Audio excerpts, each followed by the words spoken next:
So this is about whether or not you can be claimed as a dependent by someone else, or whether you can claim someone else as a dependent on your tax return. Why does it matter? Well, in 2013, there's a $3,900 deduction related to being a dependent. So if you are in the 10% marginal tax bracket, that's worth $390 to you. If your parents, as far as reduction in taxes, if your parents are in the 35% tax bracket, then that's worth almost $1,400 in reduced taxes to them. Right? And here I have the 10%, where it's worth $390, and then in a 28% tax bracket, it's worth $1,092.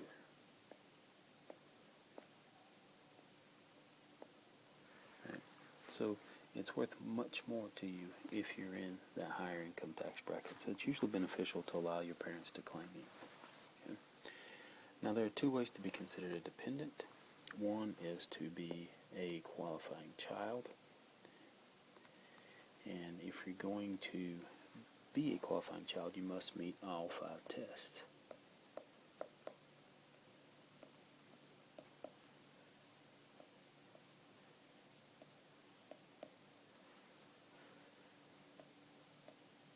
This is an and condition. Okay, it's not an or. We can meet some of them, we have to meet them all. Okay, let's meet all 5. Now, the first is, are you young enough? In order to be a dependent, the individual must be younger than 19 or 24 if you're a full-time student. Okay, so most college students qualify until they graduate. The second is a non-support test. The child or the individual who's being claimed does not provide more than 50% of their own support, and for this, scholarships are ignored. You do not have to prove that someone else provides your support, only that you don't provide your own.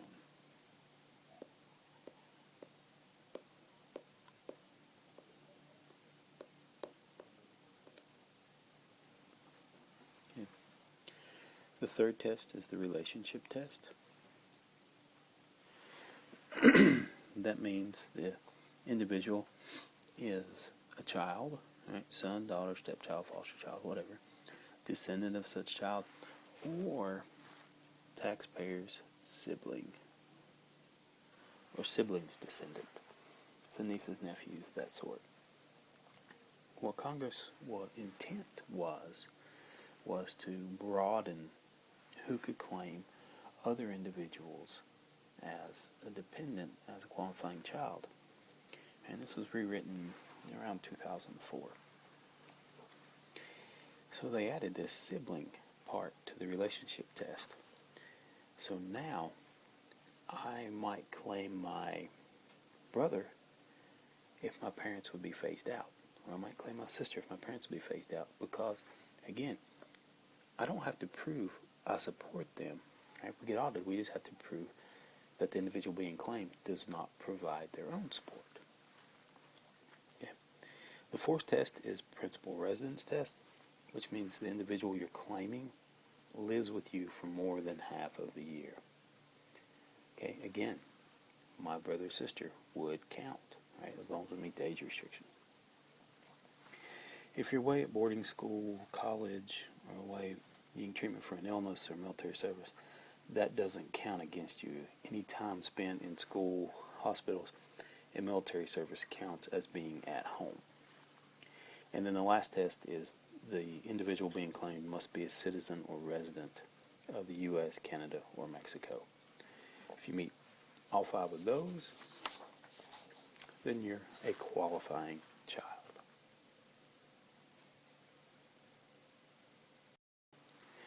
Now, let's assume that the individual we're trying to claim can't be a qualifying child for us. Now we have another test, qualifying relative. And again, you must meet all conditions. The first is a gross income test. So the dependent has gross income less than the dependency exemption amount. And we talked about on the other slide, the dependency exemption amount is $3,900 in 2013. Now, importantly, excluded income does not count. So if you're trying to claim mom and dad, and all they have is Social Security and maybe some tax-exempt interest or something, then they effectively have no gross income, right? Because Social Security doesn't count as long as it's not, you go through the formulas and it's not counted as taxable income, that's fine. And municipal interest does not count. Now, here is where we start getting a little different. Support test. Here, the taxpayer claiming the dependent has to prove on audit that you actually support the individual you're claiming. Now, if there is a sharing agreement, right? Sharing families or individuals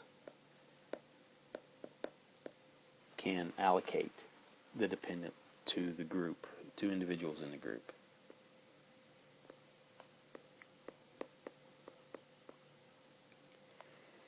So they can allocate the dependency to someone else.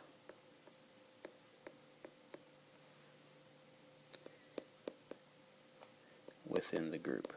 Now here, let's say there are 3 children who are taking care of mom and dad, and those 3 children are providing more than 50% of mom and dad's support, and they all do it equally.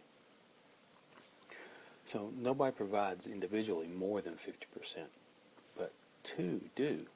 Right? 2 of the children, any 2, pick 2, provide 2/3 of the support. The way the law is written, any 2 children can agree that, hey, we're going to pass this dependency back and forth, right, and exclude the 3rd child. And that probably wouldn't happen, but it could. As long as the group themselves provide more than 50% together, then you can decide who within that group gets the dependency exemption.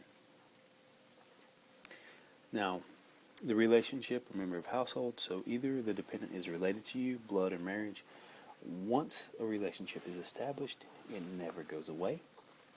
Or, right, the individual must live with you all year. If you can't pass the relationship test and you're going for a member of household says it must live with you all year.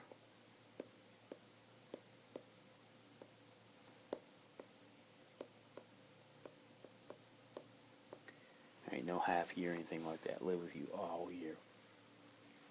Again, there's a citizen or residency test.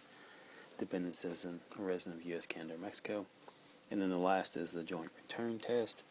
If the dependent you're claiming is married, they cannot file as married filing jointly unless the only reason they do to is to receive a refund and their income is less than a filing requirement. Right, so, again, to be qualifying relative, you have to pass gross income, you have to pass support test, relationship or member of household, citizen or residency, and joint return.